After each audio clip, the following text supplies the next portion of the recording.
Então, novamente, sejam bem-vindas, bem-vindos e bem-vindes ao nosso webinar sobre a nova comunicação de progresso, que entra em vigor em março de 2023. A nossa sessão de hoje é de meio ambiente, então, uma sessão temática. Se você perdeu qualquer uma das anteriores que tivemos, seja sobre combate à corrupção da semana passada, a anterior, que foi Direitos Humanos e Trabalho, ou a nossa exposição geral sobre a nova comunicação de progresso, a gente convida que vocês acessem nosso canal do YouTube, que já tem uma playlist com todos esses vídeos gravados, e no futuro bem próximo esse vídeo também vai estar disponibilizado por lá. Eu sou Gabriela Furtado, eu sou analista de engajamento aqui do Pacto Global da ONU, e a gente está com a Maitê, que é a nossa gerente, e o Lucas, que também trabalha na área de clima aqui do Pacto Global, e eu vou fazer essa exposição inicial e depois passo a palavra para a Maitê e para o Lucas continuarem aqui nessa nossa apresentação. Qualquer dúvida podem colocar no chat ou no Questions and Answers que a gente vai responder a vocês. Quer puxar, Maitê, a nossa agenda de hoje? Bom, a gente tem como objetivo fornecer, né, um contexto um pouco mais aprofundado, na verdade, passar mesmo com vocês as perguntas que vocês vão responder ali no COP quando a gente fala de meio ambiente. Então, né, queria agradecer a presença de todo mundo, agradecer a Gabi pela introdução. A gente quer que vocês fiquem muito confortáveis, né, com esse questionário e com as informações que o COP vai trazer para a gente, tanto para entender um pouco melhor, né, sobre o que as empresas estão executando, as empresas são membros do pacto, estão executando no seu dia a dia, e também, né, vai ter ali vários insumos para a gente poder identificar pontos de dor, pontos de atenção em que a gente possa também apoiar vocês no futuro para suprir, né, esses gargalos, esses buracos. Quer falar um pouquinho da estrutura do questionário, Gá? Não sei se você já passou. Podemos falar um pouquinho, sim. A estrutura do nosso questionário, da nova comunicação de progresso, ela é feita com base nos nossos 10 princípios do Pacto Global, que se divide em 4 pilares, né? Então, direitos humanos, trabalho, meio ambiente e combate à corrupção, mas também temos perguntas relacionadas à governança, né? Então, são 5 macro-áreas que a gente faz essa cobertura, por isso fizemos já alguns webinars sobre direitos humanos, trabalho, anticorrupção e governança, e hoje é o de meio ambiente. Nessas perguntas desse questionário, a gente tem em torno de 50 a 70 perguntas, a maior parte quantitativa, né? São respostas ali em múltiplas escolhas, algumas vocês conseguem preencher de maneira descritiva, né? E por isso vocês passam de 50 a 70, quando você clica na opção outros e discorra sobre o assunto, aí a gente consegue desenrolar mais algumas questões, mas essas perguntas encobrem temas como compromisso da empresa relacionado àquele assunto, prevenção de alguma violação, qual é a performance, qual é a resposta, remediação e reporte em relação a essas questões. Então, a gente traz aqui um ponto, né, que as áreas são interdependentes, o meio ambiente não é um tema isolado, por exemplo, de direitos humanos, ou de governança, ou de qualquer outra área, a gente divide para que fiquem mais curtos os nossos webinars, mas são temas, né, que estão sempre conversando, que são interdependentes aqui. Por exemplo, a questão de governança e de meio ambiente, a Maite trouxe aqui nesse slide alguns exemplos, e quando vocês reassistirem, vocês podem olhar com um pouco mais de detalhe, mas também já enviamos essas perguntas por e-mail para vocês na semana passada, tá? O nosso PDF com todas as perguntas possíveis dessa nova comunicação de progresso já está disponível no e-mail. Quem não recebeu, a gente vai disparar novamente essa semana, e aí a gente pede que vocês verifiquem se não está na caixa de spam, vem sempre do e-mail info@pactoglobal.org.br. Obrigada, Gabi. E uma dúvida que eu tenho, Gabi, quando as empresas forem responder isso lá no sistema, elas vão responder isso em português ou em inglês? As perguntas dentro do sistema, a princípio, vão estar em inglês, mas a gente já fez a tradução dessas perguntas, então os nossos documentos de suporte, tanto o PDF quanto o Excel, que pode ser imputado dentro do site, vão estar em português para facilitar o preenchimento. Maravilha. Acho que esse é um ponto super importante, né? Às vezes alguns termos técnicos podem causar confusão, então sempre recorram a esse documento que a Gabi comentou que vai estar na caixa de e-mail de vocês para poder, né, tirar qualquer dúvida e ficarem muito confortáveis com essas respostas. Então, né, já sem enrolar, vamos para a sessão de meio ambiente aqui da nossa comunicação de progresso. Eu vou chamar de COP, para não confundir com a COP, tá, gente? Então, a ideia é a gente poder repassar com vocês, né, quais são essas sessões e tirar eventuais dúvidas que vocês tenham. Como eu não vou conseguir ver a caixinha do chat nem do Q&A, eu peço ajuda aí do Lucas e da Gabi para, se surgir algum ponto, a gente poder ir conversando.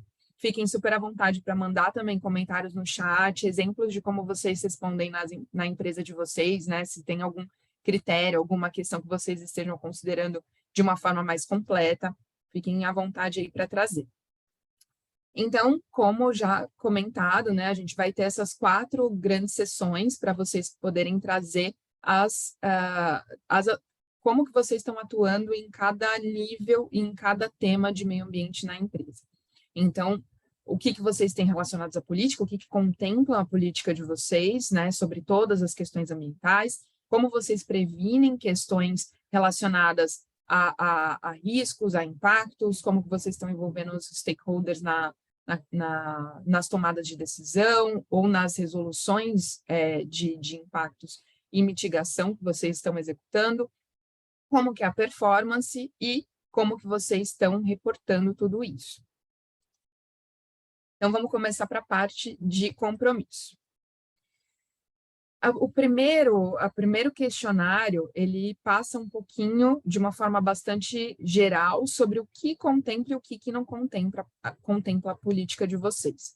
Então, a primeira grande pergunta é se existe uma política ambiental que trate sobre esses tópicos ambientais, e vocês vou pegar aqui um pointer para me ajudar, vocês vão sinalizar em que nível cada um desses temas, né, de ação climática, água, oceano, florestas, biodiversidade e uso do solo, poluição do ar e resíduos, né? E aí, pensando em resíduos, falando tanto de produtos químicos quanto resíduos sólidos mesmo, tá?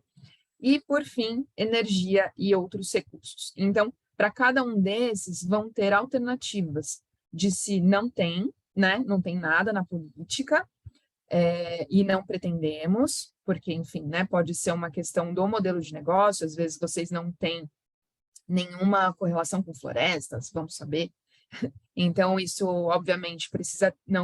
Isso aqui nunca quer dizer que vocês precisam ter tudo de tudo, tá? Obviamente, isso perpassa pela estratégia da empresa, qual que é o modelo de negócio, o que vocês estão impactando, pensando, né, nos recursos ambientais e na localidade da empresa. Então, aqui não é que vocês precisam chegar, né, depois no ano que vem com tudo isso sinalizado aqui no último nível, não é bem assim.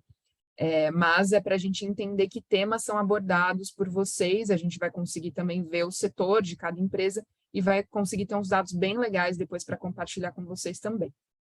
Então, as alternativas são: não e não temos plano para desenvolver, né, uma política que aborde isso, não, mas pretendemos nos próximos 2 anos, sim, incluída dentro da política mais ampla, sim, articulando com uma política independente, né, uma que trate apenas, por exemplo, de ação climática, não aplicável, né, e aí tem uma caixinha aqui obrigatória para vocês explicarem por que não é aplicável, e para aqui também uma sinalização do ano em que ela foi aplicada, né, essa política foi atualizada da última vez.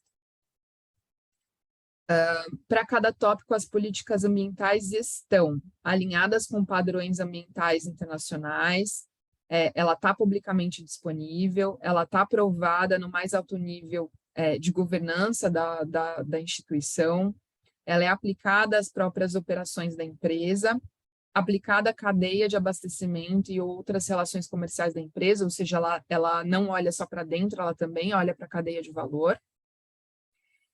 Foi desenvolvida envolvendo conhecimentos ambientais de dentro e fora da empresa, ou seja, envolveu, né, outros stakeholders e pessoas de notório saber para poder chegar naquela conclusão, e outros, né, também aqui abrindo uma caixinha para vocês poderem complementar com mais informações que possam ser relevantes para vocês.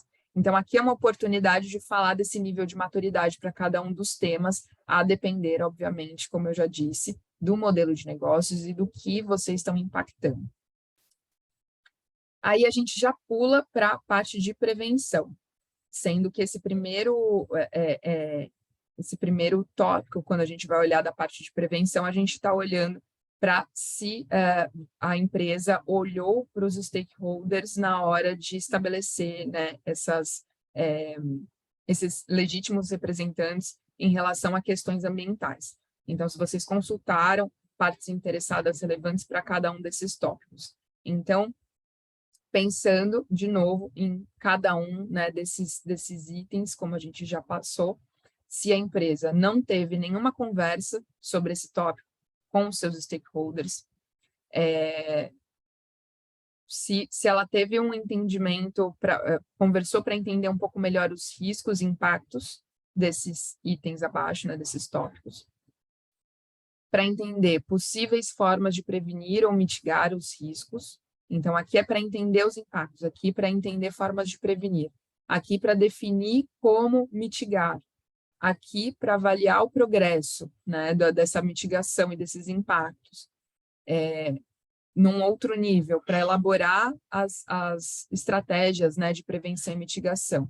E, por fim, de novo, abrindo uma caixinha para, se vocês tiverem outra relação, consultaram os stakeholders de vocês para outra ação relacionada a essas questões, né, aos tópicos que a gente trata como meio ambiente. Então, o que isso quer dizer, né?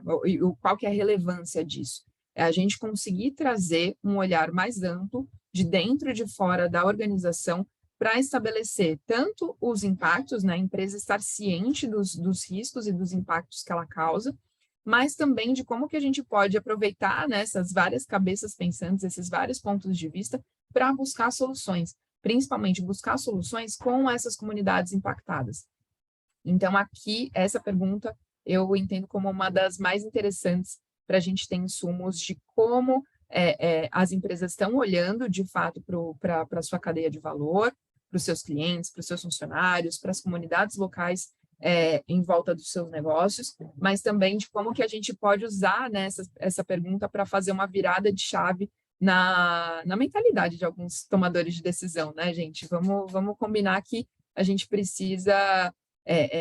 alguns dos problemas que a gente enfrenta hoje em sustentabilidade são complexos demais para a gente ter um ponto de vista só resolvendo a história.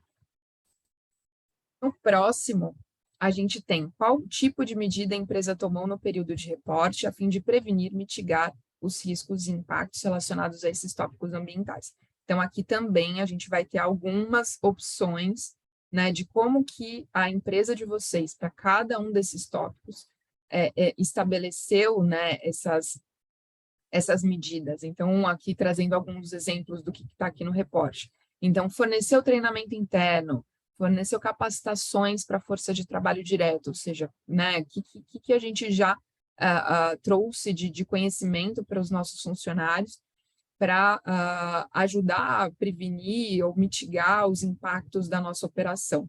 Então, é uma operação que, por exemplo, gera muito resíduo, gera resíduo perigoso, de repente eu tenho ali postos de gasolina sob minha gestão e esses funcionários precisam estar super bem treinados, né, sobre qualquer tipo de vazamento, enfim, dependendo de novo, do modelo de negócio, do que vocês executarem, de quais são os riscos e impactos da empresa, vai fazer sentido uma ou mais dessas soluções, tenho certeza que vocês já fazem várias delas, e aqui vocês vão sinalizar o que está sendo feito, né? E aqui, nenhuma medida dentro do período de reporte. Essa daqui não queremos, hein, pessoal? Essa daqui espero que pouca gente preenche. Então, se não tiver nenhuma pergunta sobre essas perguntas até aqui, eu vou seguindo, vocês me param quando for necessário, tá? Aqui na nossa pergunta E4. Como a empresa avalia o progresso em prevenir e mitigar os riscos relacionados aos seguintes tópicos ambientais? Então, ou seja, vocês fazem, e aqui a gente quer que vocês falem um pouquinho de como que vocês estão avaliando esse progresso em reduzir esse impacto. Então, aqui, ó, nenhum monitoramento de progresso, análise das questões em caráter emergencial, Estabelece metas, objetivos anuais, monitora progresso ao longo do tempo, somente em programas internos. Estabelece metas, objetivos anuais, monitora o progresso ao longo do tempo, somente em programas externos e outros. Então, aqui também um espacinho para vocês poderem contar como que vocês estão acompanhando a efetividade dessas ações de mitigação. Aí, entramos na E4.1. Então, aqui, ó, se o entrevistado responder a E4, que definiu metas anuais, as perguntas abaixo serão exibidas para cada tópico relevante. Ou seja, se vocês sinalizaram aqui nessa pergunta anterior, que vocês fazem essa avaliação anual para cada um desses tópicos, ou seja, para ação climática, para água, para oceano, a gente vai abrir um detalhamento para entender um pouco melhor o que vocês estão medindo, né, nesse acompanhamento anual. Então, vamos lá. Para cada tópico ambiental em que a empresa estabelece essas metas e objetivos de prazos definidos, que tipo de metas a empresa definiu? Então, aqui é um espacinho para vocês definirem essas metas. Então, aqui um espaço aberto, né, para vocês terem uma parte expositiva. Aqui, mesma coisa. Então, para cada tópico ambiental, no qual a empresa estabelece metas e objetivos, como é monitorado o progresso em relação à meta. Então, aqui também tem algumas opções para a gente entender como que vocês fazem esse monitoramento de progresso em relação a essa meta. Então, ó, o progresso é analisado em relação às metas anualmente ou mais frequentemente que anualmente. O progresso é relatado internamente no mais alto nível de governança. O progresso é relatado externamente, ou outro. O que é mais legal, né, gente, obviamente, é o que é relatado externamente, pensando nos nossos princípios de transparência, tanto do pacto quanto da própria GRI. Então, para quem responde aí relatórios de sustentabilidade, um dos princípios mais relevantes quando a gente fala da nossa comunicação com os stakeholders é ser transparente. Então, você ter relatos externos desse progresso, de como a empresa está lidando com os impactos, tanto sociais quanto ambientais, é super relevante. Então, vai ter aqui espaço para vocês poderem detalhar um pouco melhor de como que vocês fazem esse monitoramento. O plano para o E5. Então, durante o período de reporte, a empresa remediou qualquer impacto relacionado às seguintes questões ambientais. Aqui é para dizer se vocês tiveram que agir, né, remediando alguns desses tópicos de uma forma, né, a neutralizar e corrigir esses impactos negativos. Bem simples, sim ou não, ou escolhe não divulgar. E se vocês quiserem fornecer uma explicação adicional também. Finalizada a nossa etapa de prevenção, pulamos para o pilar de performance. Então, aqui é onde a gente vai falar um pouquinho mais de dados brutos, aqueles dados que a gente costuma trazer em relatórios de sustentabilidade, com gráficos, enfim, a gente falar dos KPIs de fato. Então, a gente vai olhar para a emissão de gases de efeito estufa, investimento, adaptação climática, energias renováveis, produtos de baixo carbono. Então, aqui vai ter um detalhamento um pouco maior, que entendemos que são dados que vocês já têm gestão, que já está no radar de vocês, a maioria deles, pelo menos, porque fazem parte, enfim, de alguns outros tipos de reportes de sustentabilidade, como o GRI, que eu acabei de comentar. Então, indo aqui para o E6, quais foram as emissões de gases de efeito estufa globais brutas da empresa para o período de reporte? Então, aqui é um espacinho para vocês poderem trazer, né, se vocês têm esse dado, se não tem esse dado, e aqui o número final. E aqui, se vocês quiserem fornecer alguma explicação adicional para esse número que vocês estão reportando. Isso para escopo 1, escopo 2 e escopo 3. E aí o nenhum, a gente sabe que não é de verdade nenhum, né? Aqui é mais para se vocês ainda não tiverem gestão desse dado. E aqui gostaria de já aproveitar para fazer uma pequena propaganda da importância desse tema, gente. A gente tem um número super baixo de grandes empresas que fazem inventário de emissões de gases de efeito estufa. Não vou saber o número agora de cabeça, mas se não me engano, não são nem 30%, né? Não é nem 1/3 das grandes empresas do Brasil que fazem esse tipo de inventário. e ele é chave, ele é tipo o passo número 1 para a gente começar a discutir uma estratégia de combate a mudanças climáticas, para a empresa começar a estar inserida dentro de uma nova lógica de negócios para a economia de baixo carbono, que, enfim, né, dependemos todos disso, pensando na nossa geração e nas futuras gerações.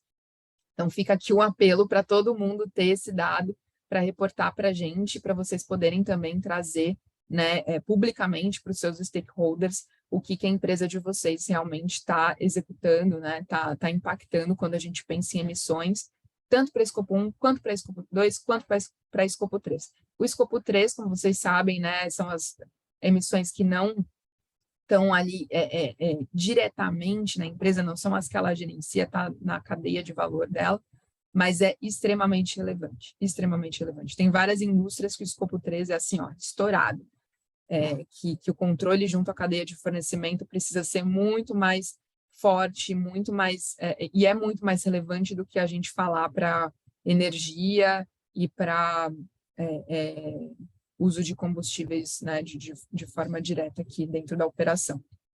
Então, fica aqui o meu apelo.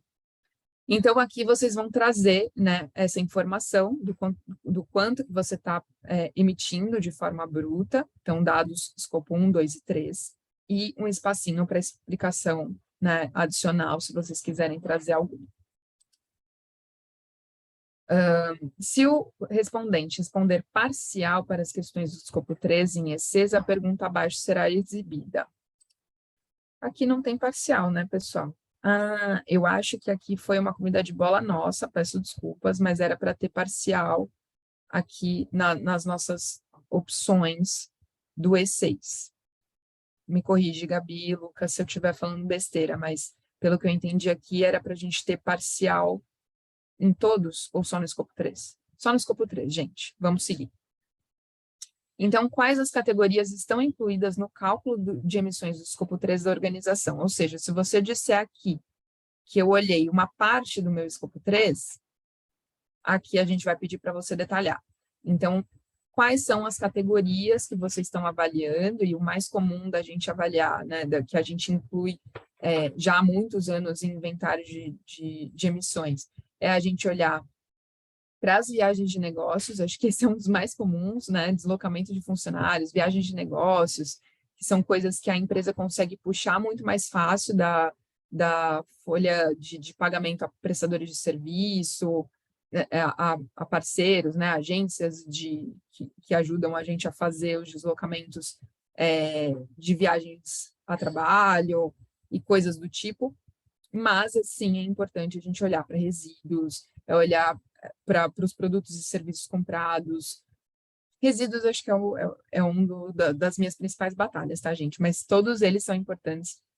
E aqui é um espaço para a gente conseguir entender até que nível, quais são, né, essas fontes de dados que vocês já estão buscando e que vocês já conseguem mapear, tá? Sendo que, de novo, faço a propaganda, é importante que vocês tenham, de fato, uma análise macro do escopo 3 para poder falar, não, esses daqui é o que realmente impacta dentro das nossas emissões, são neles que a gente vai se focar tanto em programas de desenvolvimento de cadeia de fornecimento, em programas de controle, né, e gestão para que determinado grupo de fornecedores que vocês sabem que são os de alto impacto estejam, né, dentro da lógica dos negócios, dentro dessa análise macro de geração de valor que vocês têm na cadeia como um todo, tá?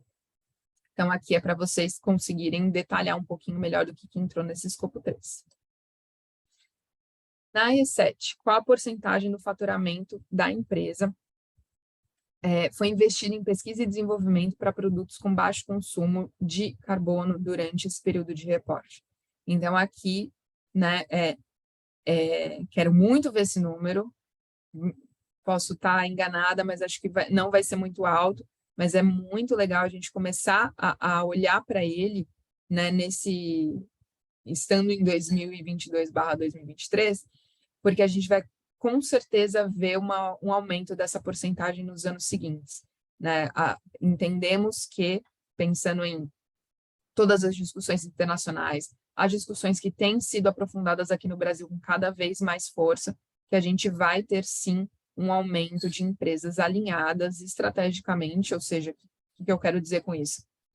O modelo de negócio, os investimentos, o olhar do CFO de vocês vai estar para uma economia de baixo carbono, aliando, de fato, uma estratégia de mudanças climáticas ao que a empresa está executando, está investindo dinheiro, está pondo olhar e expertise para ser trabalhado.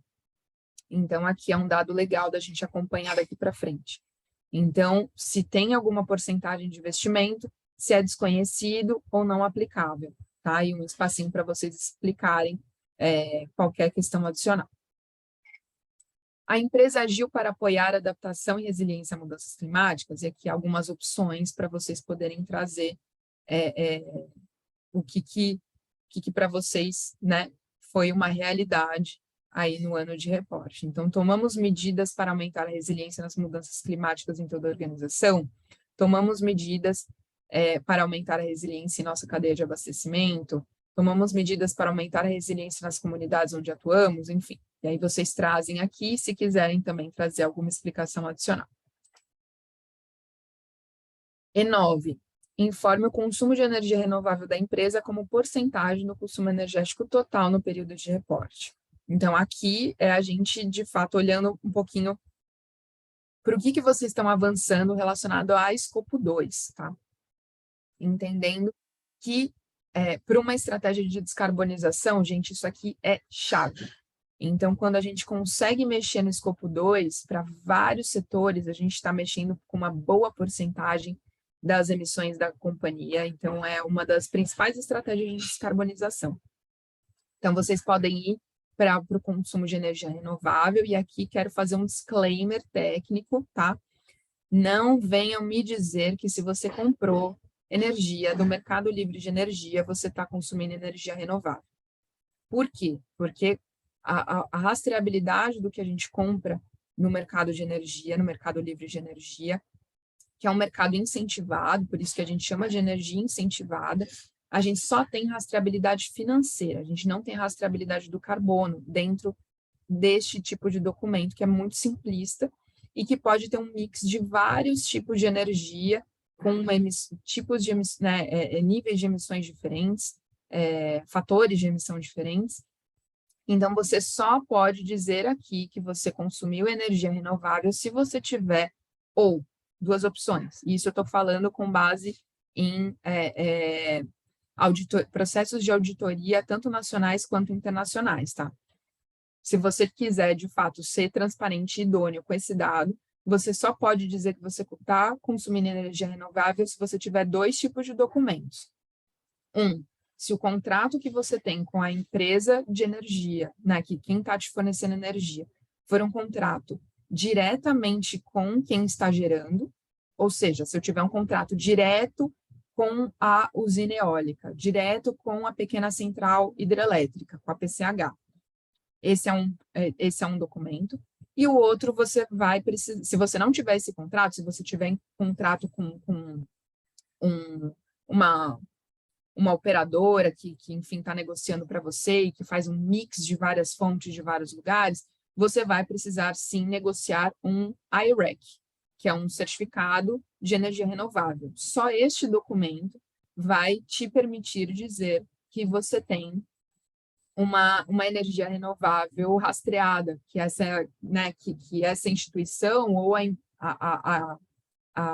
a geradora de energia não vendeu o carbono, né, para outra empresa, para não ter dupla contagem desse carbono em relação à não emissão, digamos assim. Então, é bem importante, esse é um ponto que eu vejo que é um dos principais pontos de greenwashing das empresas, tá? E é um ponto chave para a gente começar a elevar a barra e discutir isso com mais seriedade. Então, o que eu quero dizer aqui? Essa é a minha ressalva técnica, tá? O pacto, ele não vai auditar o dado de vocês, né? Não é o nosso papel, a gente não tem essa pretensão, mas fica aqui esse ponto de atenção técnico e de transparência, né, de combate a greenwashing, que é um dos nossos papéis aqui como Pacto Global. Então, vocês vão colocar aqui qual que é a porcentagem desse consumo energético de energia renovável. E aqui uma explicação, se vocês quiserem trazer, adoraria que vocês colocassem aqui que vocês têm um contrato diretamente com a geradores de energia ou que vocês, de fato, têm certificados da rastreabilidade dessa energia para poder dizer que é uma energia renovável, tá? E10. Qual a porcentagem do faturamento da empresa foi proveniente de produtos e serviços mais sustentáveis durante o período de reporte? Aqui quero fazer mais uma ressalva técnica, que eu mesma fui e coloquei mais sustentáveis aqui, né? O que a gente discute na área não existe nada que seja produto e serviço sustentável. Se vocês estão falando aí que alguma coisa de vocês é sustentável, vocês estão errados. Porque não existe, só existe um pouco melhor, né? Existe o mais sustentável do que o tradicional, mas a gente ainda não chegou num nível de desenvolvimento, tanto tecnológico quanto de soluções integradas para dizer que alguma coisa é 100% fechada em si. A gente tem algumas certificações excelentes, mas o que a gente diz é que ela é mais sustentável do que o anterior, porque tudo gera impacto, tudo precisa, enfim, ser considerado, tá? Então, aqui, porcentagem do faturamento desses produtos e serviços mais sustentáveis, descrição desses produtos, então aqui tem um espacinho para vocês poderem descrever o que ele é, né? Ele tem alguma certificação específica, é algum produto desenvolvido por vocês que tem determinada característica, então um espacinho para vocês descreverem. Aqui, desconhecido ou não aplicável, que torna, né, essa caixa de explicação obrigatória. As empresas que operam em determinados setores, conforme identificadas em seu perfil, podem ser solicitadas a responderem perguntas adicionais na subseção de desempenho sobre os tópicos de água, resíduos, poluição do ar e uso de terra e biodiversidade. Ou seja, aquelas perguntas que eu fiz até agora, que tem muito a ver com a meio ambiente no geral, e entrando um pouquinho mais para emissões, para a parte de mudanças climáticas, que né, a gente considera como a grande questão, né, ambiental e que não existe, né, setor que esteja isento dessa discussão e precisamos estar todos olhando para ela, a gente também tem uma subseção que, dependendo do setor em que você atuar, você vai ser solicitado a responder algumas perguntas adicionais, por ser um setor que, enfim, tem um impacto mais relevante em determinadas áreas. Então, aqui tem um pouquinho sobre a empresa, né? Vão abrir algumas opções se a empresa colocar diversificado ou outro na hora de se inscrever aqui no pacto. Então, vocês vão poder selecionar até 3 principais setores em que sua empresa atua. Então, por exemplo, se for um grupo que né, enfim, tem empresas bastante diferentes dentro do mesmo grupo, aqui é a oportunidade da gente poder dizer, beleza, eu trabalho com metais, mineração e produtos químicos. Eu consigo assinalar esses 3. E aí as perguntas derivadas que a gente vai ter sobre água, biodiversidade, poluição do ar, etc., vão estar, né, vão ser puxadas por esses setores em que vocês assinalaram.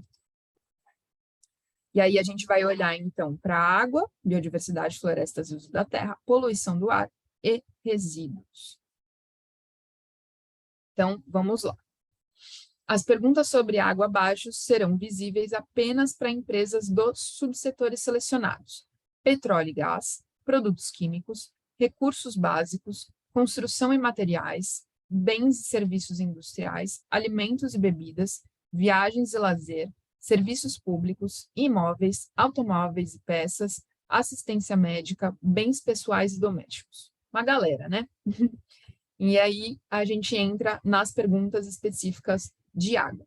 Então, forneça detalhes sobre a retirada e consumo de água da empresa, pensando em operação própria durante o período de reporte. Então, aqui a ideia é vocês contarem um pouquinho sobre a fonte, né, de onde que vocês estão tirando a água e qual que é esse total. Não é legal ter desconhecido. Vamos, né, sempre prezar por controle e transparência. A água não é um recurso finito, ele é infinito, ele é um recurso finito. Apesar da gente, né, nascer no Brasil com a abundância desse recurso que a gente tem, ele é um recurso que preocupa também, porque se a gente considerar mudanças climáticas, o impacto primeiro é nele. Então, assim, não dá mais para usar água como se fosse infinito, sempre vai ter, e isso principalmente pensando, né, em agropecuária, que é responsável aí por 70% do uso de água do Brasil. A gente saber o quanto usa é fundamental para a gente poder trabalhar eficiência, mas também para a gente poder trabalhar inovação. Tem muita tecnologia, muitos processos sendo revistos, com oportunidade da gente tratar desse recurso de uma forma mais responsável. Então, fica aí mais um apelo da gerente de Água e Oceano, de que, enfim, esses dados são super relevantes para a gente conseguir olhar tanto para o que a gente está impactando na nossa bacia hidrográfica, né, na bacia em que a operação de vocês está, mas também para projetar futuro. Não dá para pensar em crescimento da empresa, em aumento de market share, e vou abrir uma nova unidade, sem saber se tem água, né, gente? Então, saber o quanto a empresa de fato consome, do que ela está extraindo, principalmente quando a gente fala de uma água subterrânea, tá? Que adoraria que vocês trouxessem a informação adicional de água subterrânea, porque ela é relevante para a gente pensar o todo, tá? Próximo. Forneça detalhes sobre a intensidade hídrica dos produtos da empresa em regiões com estresse hídrico alto ou extremamente alto. Então, né, já tinha falado um pouco no slide anterior. A água, quando a gente fala de clima, a gente está olhando para uma perspectiva global, né? O impacto, existe um impacto no microclima, né? No impacto local, mas a gente sempre traz para esse olhar global, porque os impactos, eles são, né, muitas vezes sentidos em locais com maior vulnerabilidade, não necessariamente próximos da operação das empresas. Mas aqui, quando a gente fala de água, a gente está falando de geografia, a gente está falando de um impacto que precisa ser olhado por localidade, a gente precisa ser olhado para todas as operações da empresa. Então, saber onde vocês atuam, saber que, assim, é quase impossível dizer que a operação não seja dependente de água. Se não for diretamente a operação industrial de vocês ou a operação do negócio, vai ser indiretamente. Né, vai impactar a cadeia, vai impactar algum insumo que é utilizado no processo de vocês, enfim. Então, a água precisa ser uma coisa a ser observada. E aí, sabendo a localidade de cada operação de vocês, façam essa análise de a bacia que eu dependo, a bacia que eu estou impactando, retirando água, é uma bacia que está sob estresse hídrico? Esse estresse hídrico, ele é alto ou extremamente alto?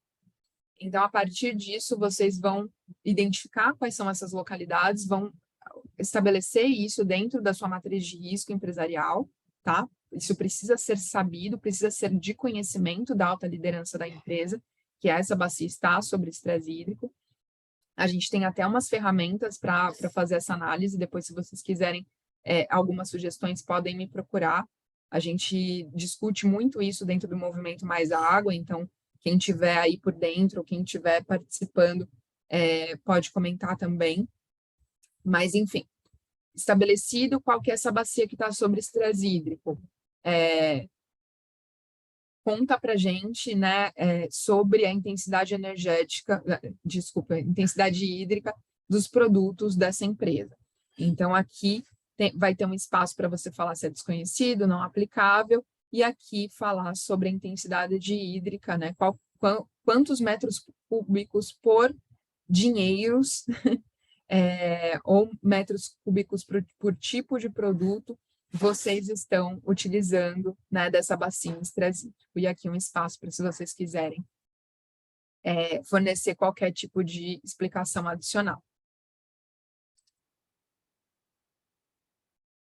Próximo, informe o número e a área em hectares dos locais possuídos, alugados ou administrados pela empresa, perto de áreas protegidas ou principais áreas de biodiversidade. Então, aqui, quais são esses locais e quantos hectares, né, pensando nesses locais que sejam próximos de áreas protegidas ou de alta biodiversidade. Então, vamos aqui para a definição. Eles são definidos, né, como áreas críticas para a sobrevivência de plantas, animais e comunidades ecológicas. Os limites das áreas protegidas podem ser identificados usando um banco de dados KBA ou um banco de dados hospedado pelo governo para entender se vocês estão próximos dessas localidades. E isso é importante para a gente poder observar, né, se a operação de vocês está impactando essa biodiversidade de forma negativa, como que vocês estão gerindo impacto. Se não tiver nada na política de vocês, precisaria estar. Então, esse é um tipo de informação bem relevante quando a gente pensa, né, nesse impacto à biodiversidade, que, aliás, vai ser chave para as discussões da nova economia e um dos principais potenciais do Brasil quando a gente pensa numa agenda tanto econômica quanto ambiental a nível global. 14. Qual área em hectares de ecossistemas naturais foi convertida durante o período de reporte em áreas possuídas, alugadas ou administradas pela empresa? Então, aqui, se você tinha alguma área de ecossistema natural, ou seja, florestada e etc., e que você converteu em uma área de posse da empresa, alugada ou administrada para, enfim, algum benefício econômico. Então, aqui, o principal ponto é a gente conseguir entender avanços de área, desmatamento no Brasil e conversão de terras, tá? Esse ponto é bem chave e é um dos pontos-chave quando a gente pensa na estratégia de mudanças climáticas do Brasil, né? Não sei se vocês viram os últimos dados, mas quando a gente fala de emissões nacionais, a gente está em quase 50% das emissões do Brasil estão relacionadas a desmatamento. Então, aqui é um ponto bem chave para a gente conseguir entender o quanto as empresas do pacto estão, de fato, alinhadas a essa estratégia, a essa responsabilidade e ao uso, né, mais eficiente das terras que já estão aí para a gente usar. Na verdade, a gente deveria estar reflorestando várias áreas do que ficar buscando mais área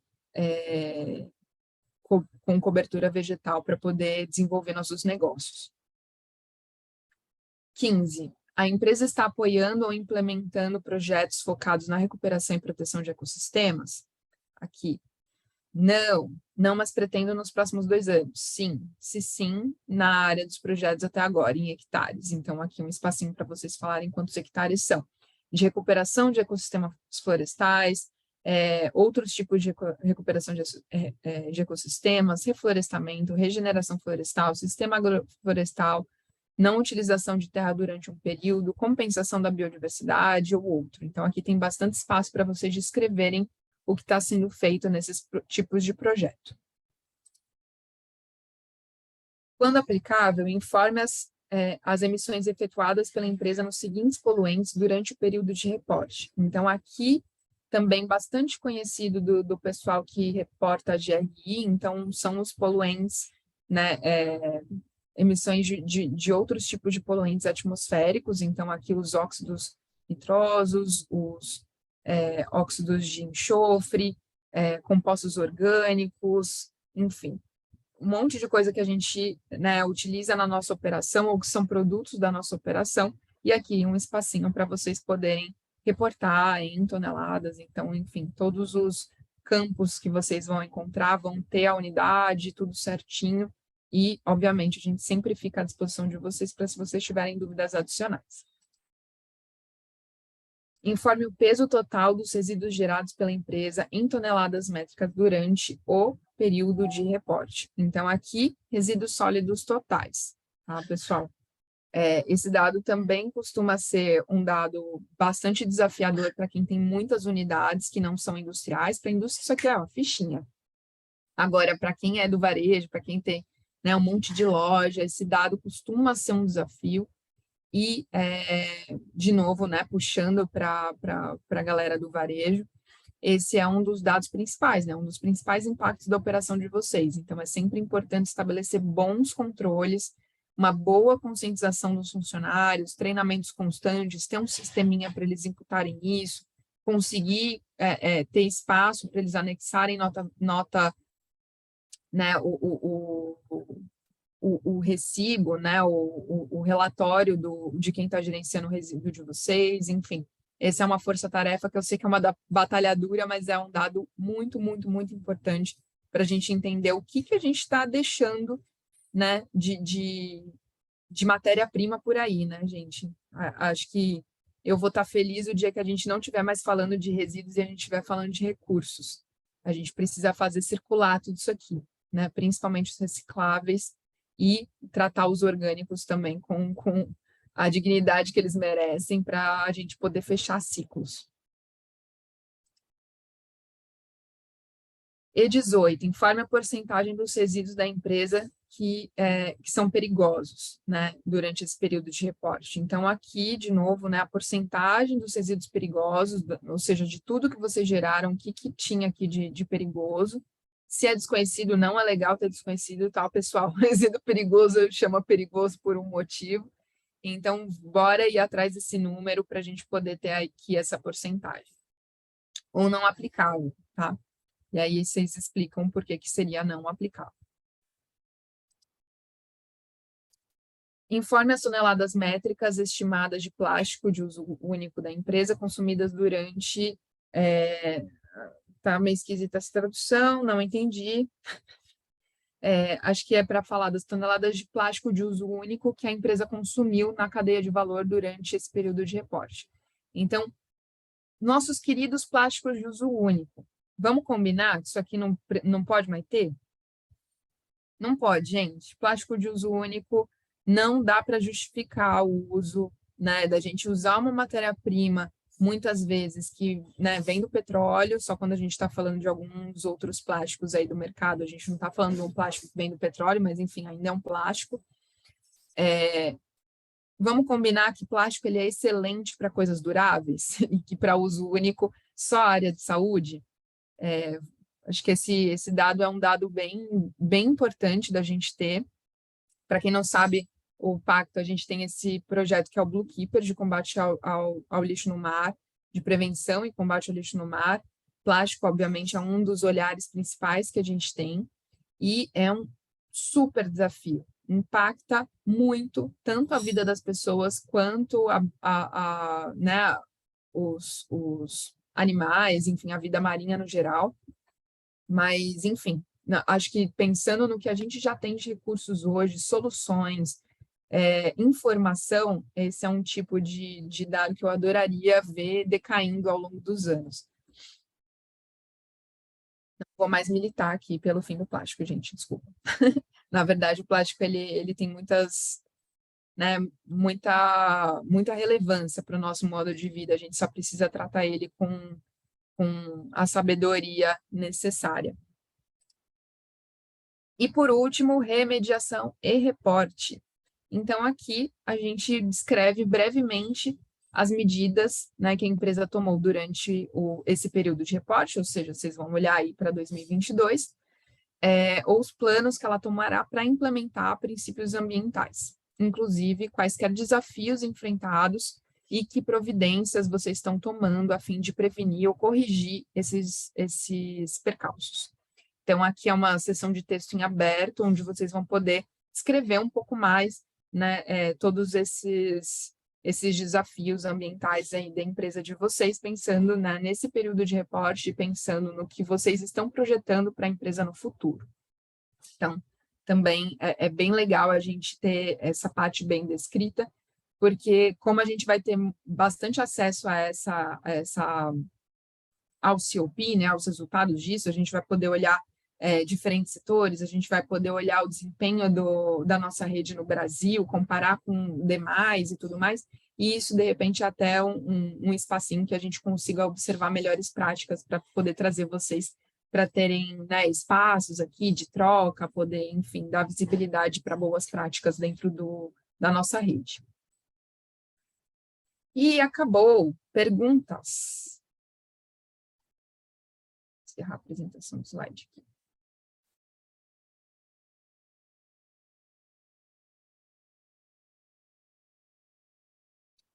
Deixa eu dar uma olhadinha se tem muitos comentários, pessoas me xingando.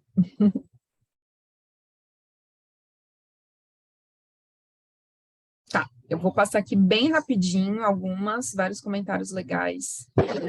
Se eu não conseguir responder algum ponto mais específico, por favor, me procurem por e-mail. Eu vou escrever aqui o meu e-mail para vocês, para quem não tiver.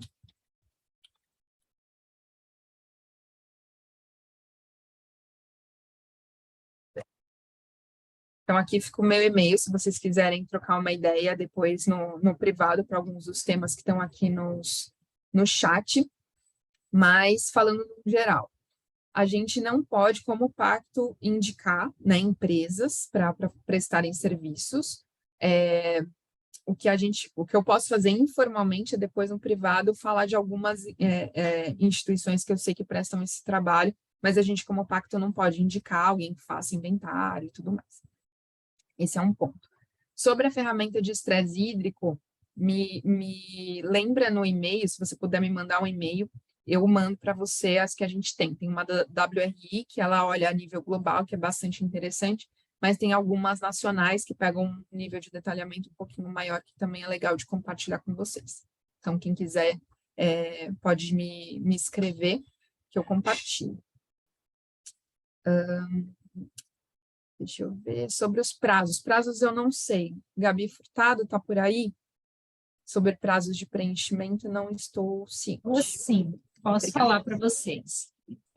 Os nossos prazos, a partir do ano que vem, a comunicação de progresso não vai ser preenchida a cada 12 meses, que era até 2022 a nossa metodologia, nosso método de coleta de dados. A partir do ano que vem, a gente vai ter um prazo único para todas as empresas, entre março do ano vigente e junho do mesmo ano, né? Então, 1º de março vai estar disponível para esse preenchimento, não precisa preencher tudo de uma vez, pode ir salvando, e tem que submeter até dia 30 de junho de 2023. Se não submeter, vai ficar com status de não communicating, ou seja, não enviou para a gente a comunicação de progresso, mas pode enviar até dia 31 de dezembro. Chegando lá, se não enviar 31 de dezembro, o pacto entende que a empresa não tem mais interesse de fazer parte da nossa rede e é desligado automaticamente. Gente, esse ponto, dá dor no coração, viu? Eu espero que vocês preencham, porque... E isso acho que é bem legal comentar, né, Gabi? Não fica na nossa mão essa decisão, né? É direto, automático, lá com o Global, em Nova York. Exatamente, exatamente. Todas as perguntas foram desenvolvidas pelo nosso escritório de Nova York, então todas as redes locais, todas as empresas ao redor do mundo respondem esse questionário, por isso às vezes as perguntas vêm meio esquisitas, não só pela tradução, mas pelo contexto que tem que ser bem abrangente, né? E tudo isso é imposto pelo escritório de Nova York, a gente não tem gerência sobre esses desligamentos. Essa é a regra, a gente não consegue abrir esse assunto. Então, tem dúvida, bora tirar aqui com a gente, pessoal. E a gente, obviamente, também fica à disposição depois. Uma outra pergunta aqui ainda sobre o período de reporte, Gá, é se a previsão que a gente tem é que sempre vai se manter do período de março a junho. Sim, a princípio sim, essa é a regra universal de março a junho, o preenchimento.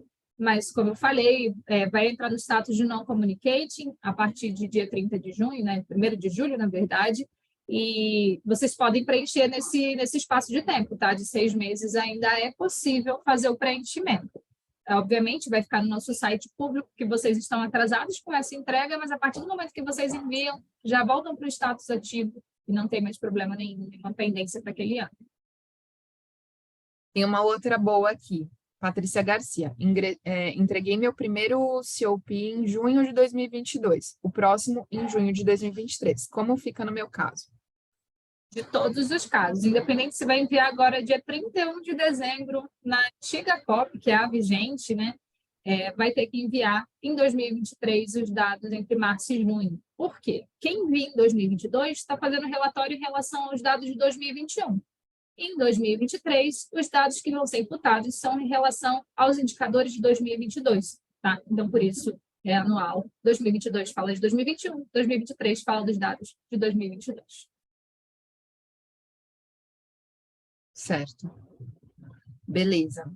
Vamos falando aí, pessoal, se tiver mais dúvida em relação a esse ponto, que eu acho que é um dos pontos mais chave, assim, para a gente poder deixar vocês bem confortáveis com os prazos, com as datas, porque esse preenchimento do COP, de fato, ele é bem importante, né? Como a gente já comentou, se não preencher no período certo, existe um desligamento automático, né, lá de Nova York. Só vou reforçar aqui, Maite, que a Ellen perguntou sobre esse ponto ainda, que eles fizeram a adesão em dezembro de 2021. Então, em dezembro de 2022, mês que vem, amanhã, né? Já é amanhã? Depois de amanhã, vocês precisam fazer o reporte relacionado a 2021. Então, o reporte feito em dezembro de 2022 é dos indicadores do ano de 2021. Ano que vem, 2023, entre março e junho, vocês vão ter que imputar no nosso sistema as informações relativas ao ano de 2022, tá? Então, são diferentes as respostas desse ano e do ano que vem. Uhum. Boa. E a Silvane está falando que ela não conseguiu entrar na página do Pacto sobre a lista para receber o material do webinar. Acho que você tinha mandado aqui em cima, né? Esse Eu login vou explicar novamente como que funciona. A gente tem pontos de contato cadastrados no nosso sistema, que a gente chama de CRM, né? Esses pontos de contato autorizam que a gente envie e-mails diretamente, né? Por questões de proteção de dados, eles são marcados como pontos de contato, entram na nossa lista de disparo e recebem diretamente as nossas comunicações, incluindo os convites de participação no nosso webinar. Se você recebeu diretamente no seu e-mail esse convite para estar aqui hoje nos outros encontros, você está na nossa lista de contatos. Então, você já recebe as nossas comunicações, recebe o PDF que a gente enviou com as perguntas e tudo que a gente vai enviar no futuro. Caso não tenha recebido, tenha sido encaminhado de um colega, esse colega que é o nosso ponto de contato, provavelmente você não é. Esse colega tem um usuário de ponto de contato que pode entrar na área restrita do nosso site e criar um usuário para você, e dessa maneira te marcar como ponto de contato e você entra nessa nossa lista de disparos, tá? Ficou claro? Fala aí pra gente, quem que foi que falou disso? Silvane, fala, por favor, se ficou claro para você. Tá. As copies continuarão a ser entregues a partir de março de 2023? Os COPs continuarão a ser entregues ou cessarão as entregas a partir de março de 2023? Entre janeiro e fevereiro, quem deveria enviar em janeiro e fevereiro está perdoado, envia a partir de março, tá? Essa é a única diferença. Boa, obrigada. E antes de eu ir para as últimas perguntinhas que estão um pouco mais técnicas, vou só bater o olho aqui para ver se faltou alguma coisa ainda sobre esses pontos da Gabi, tá? Aqui. É possível preencher parcialmente, salvar os dados e continuar depois, antes de enviar o questionário completo? Sim, será possível salvar o documento e fazer a submissão, revisar só mais para frente, sem problema nenhum. A gente compreende que várias áreas vão estar envolvidas para preencher a comunicação de progresso, então é possível fazer em partes, mas é uma única submissão, tá, pessoal? Um ponto importante para trazer aqui é que uma vez que vocês submetem os dados, não dá para editar. Se vocês tiverem que fazer alguma retificação dos dados, vai ser necessário pedir autorização pelo escritório de Nova York ou enviar tudo novamente. Então, revisem bem antes de fazer a submissão, porque não tem como a gente voltar atrás exatamente pela proteção dos dados. A gente não pode editar por vocês, por exemplo. Boa. E, Janiele, sim. Então, em março, vocês vão responder sobre o período de 2022. Então, é sempre pensando no que vocês têm de fechamento de dados do ano anterior. Então, não tem problema vocês terem aderido depois ao pacto. Na verdade, conta sobre a história da empresa mesmo, e não da nossa relação, tá? E aí, indo para as perguntas técnicas, me falem se eu pular alguma coisa aqui, mas tem uma pergunta muito boa da Ana Lira, que é, caso a empresa consuma energia do sistema integrado, né, de energia, normalmente ela pode reportar a porcentagem de energia renovável igual da matriz energética brasileira para o ano? Não, porque as fontes de energia renovável que estão, né, sendo contabilizadas, o carbono que elas estão deixando de emitir, já está sendo vendido num outro formato para outras empresas. Então, quando a gente fala, por exemplo, né, que essa matriz energética tem X% de energia eólica, de PCH, né, e de energia solar e tudo mais, existem outras empresas fomentando tanto o investimento dessas fontes de energia renovável, ou seja, elas estão investindo nisso e elas estão contabilizando esse carbono que deixou de ser emitido, né? Seja através dos I-RECs, seja através de contrato direto, seja através de investimentos, né? Tem empresas que têm até as próprias usinas hidrelétricas que, enfim, as abastecem de forma direta. Então, estaria dando duplicidade na hora da gente falar que uma empresa está fazendo XPTO e outra empresa está executando outra estratégia. Então, isso não é adequado, tá?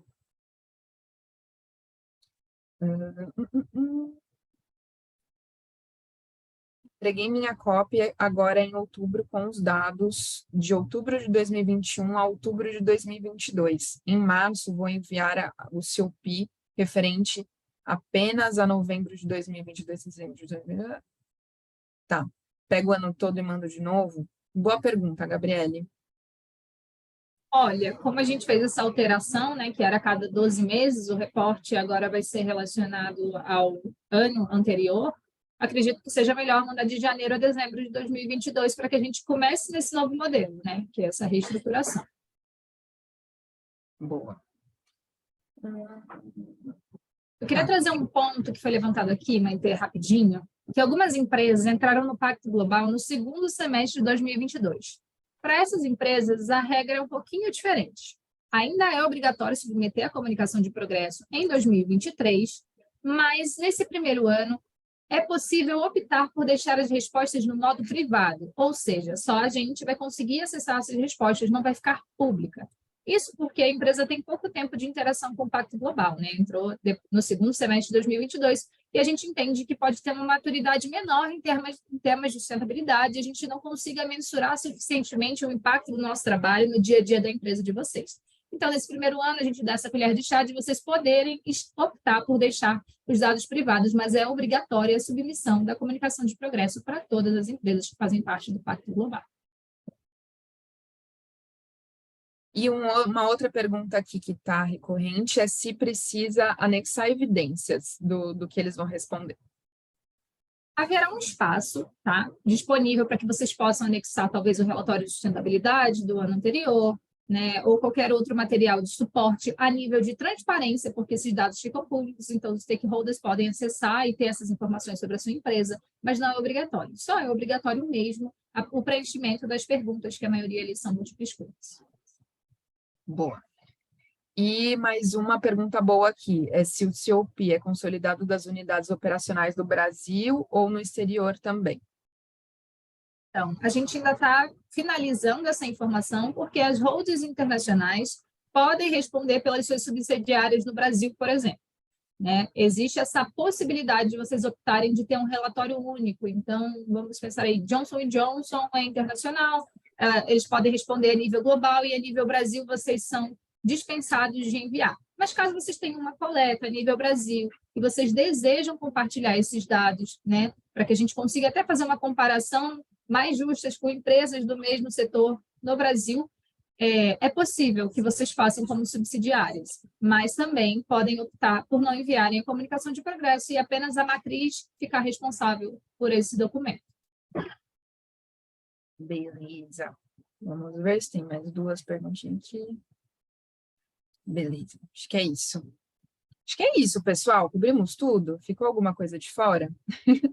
A gente já estourou um pouquinho o tempo, então queria, né, me disponibilizar se vocês precisarem de alguma coisa, né? Eu, Gabi, enfim, todo o time do Pacto, se vocês ficarem com qualquer dúvida. Como vocês sabem, de novo, isso é super pertinente aqui para a gente, super relevante. Ai, Luiz, desculpa, não abri aqui. Tem 4 perguntas. Oh, Deus. O tópico de ação climática pode ser bastante amplo e permite interpretações distintas. No que diz respeito às ações e iniciativas, tem uma definição, digamos, no mínimo, do que é esperado a considerar nesse conceito? Bom, eu entendo que a gente tem as perguntas muito focadas na operação da empresa, então pode usar tanto as definições do que vai estar no material para vocês por e-mail, então no PDF, né, o time já se preocupou em tentar colocar definições de cada uma das perguntas para ajudar a nortear um pouquinho essa abrangência, de fato é um tema bastante amplo, mas pode seguir o que é o tradicional do que a gente costuma discutir em relação a emissões. Então, a gente continua usando, né, toda a lógica e a base do GHG Protocol. Então, assim, não foge da nossa discussão de mudanças climáticas de uma forma tradicional. Isso não existe um critério do pacto que o pacto esteja, né, usando nesse sentido. Pode usar o Trazendo geral. só essa complementação, um ponto importante, Maite, as nossas perguntas todas são compatíveis com outros relatórios, como padrões de relatórios, como o CDP e o GRI. Então, em cima das perguntas, vai ter ali também a correspondência no GRI e no CDP, que pode facilitar essa transposição dos dados, caso vocês já respondam esse tipo de relatório, nesses formatos, para que possam trazer a resposta mais facilmente. Boa. Tem uma outra pergunta aqui do Carlos, que é uma pergunta muito boa, técnica. No caso da aquisição de biometano como combustível alternativo em veículos de transporte de cargas, é necessário comprovação por contrato ou apenas um laudo técnico do biometano e o ticket de compra atenderia nesse quesito? Se fosse eu auditando, eu já consideraria, tá, Carlos? Pensando né, no meu antigo passado é bom, né? Bem redundante, mas enfim, na minha vida anterior de auditora, eu já consideraria. E aí as outras duas perguntas aqui já foram respondidas. Então, acho que é isso, gente. Fechamos por aqui, ficamos à disposição, podem nos procurar se precisarem de alguma coisa. Tenham um ótimo final de ano se a gente não se ver mais, se cuidem, se hidratem. Covid está pegando, todo mundo de máscara nos transportes. Beijos e até mais. Tchau, gente. Muito obrigada.